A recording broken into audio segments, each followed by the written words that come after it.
ଗଲୁ ଦୋଷ ବାହାରିଲାଣି। ଗୁଲିଆଙ୍କ ଗଲୁ ଦୋଷ ଯେତିକି ନଥିଲା, ସେ ଜଣେ ୟୁଟ୍ୟୁବର, ସେ ଫିଲ୍ମ ଷ୍ଟାର ନୁହଁ। ଫିଲ୍ମ କରନ୍ତି ନା ଫିଲ୍ମ ଏବେ କରିଛନ୍ତି, ଏବେ କରିଥିଲେ ଚାରିଧାମ, ତାକୁ ତାପସ ଜରିଆ ନେଇଥିଲା। ଗଲୁ ଦୋଷ ବାହାରିବ ଯାହାର, ସିଏ ବମ୍ବୁ ନବ, କେହି ଅଟକେଇ ପାରିବେନି। ଆଉ ଦ୍ୱିତୀୟ କଥା, ମାନେ ସିଏ ଛାଡ, ରାବଣ ସବୁଠୁ ବଡ ହେଲା ରାବଣ, ତାର ଗଲୁ ଦୋଷ ଯେତେବେଳେ ବାହାରିଲା, କାଠ ହେଲିକପ୍ଟର ନେଇ ସୀତାମାତାକୁ ଟାଣି ଜଟାଇକୁ ଆଣି 10 ମୁଣ୍ଡ ସଫା ହେଇଗଲା।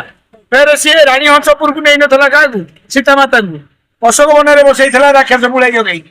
ତ ଏଠି ଯଦି ଗୁଲିଆ ଯୋଉ କୁହେ, ତମେ କହୁଛ ଯେ ମୋର ଟିକେ ନାଳାଂଶ ଅଛି, ତ ନାଳାଂଶ ଯୋଉ ଅଛି, ସେ ନାଳାଂଶ ସେ ୟୁଟ୍ୟୁବରେ ଭଲ ଲାଗିବ, କିନ୍ତୁ ସିନେମା ଦୁନିଆରେ ସିନେମା କଳାକାର ହବା ପାଇଁ, ସିନେମା ଷ୍ଟାର ହବା ପାଇଁ ଅନୁଭବ ମହାନ୍ତି ଅକ୍ଲାନ୍ତ ପରିଶ୍ରମ କରି ପ୍ରୁଭ୍ କରିକି ହେଇଛନ୍ତି। ତ ତମେ ତାଙ୍କ ସାଙ୍ଗେ ଗୋଟେ ସିନେମା କରି ଭାବିଦେଲ ମୁଁ ଅନୁଭବ ହେଇଯିବି, ସେଇଟା ଭୁଲ।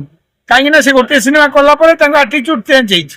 କିଏ ଫୋନ କଲେ ଉଠେଇବେ ନାହିଁ, ବହୁତ ଆକ୍ଟିଭିଟି। ଆମ ବୁଲୁଆ ଭାଇ ଯୋଉଦିନ କାନ୍ଦିକି କହିଲେ ଯେ ମତେ କୋଟିଏ ଟଙ୍କା କିଏ ବଟି ମାଗୁଛି, ମୋ ମୁଣ୍ଡ ଖରାପ, ଏ ଶଳା ବଟି ମାଗିଆ ଲୋକ ତ ମୁଁ ଜଣେ, ଶନି ମହାସେନା, ମିଟୁ ମିଥୁନ, ଭାଇ ଓଡିଶା।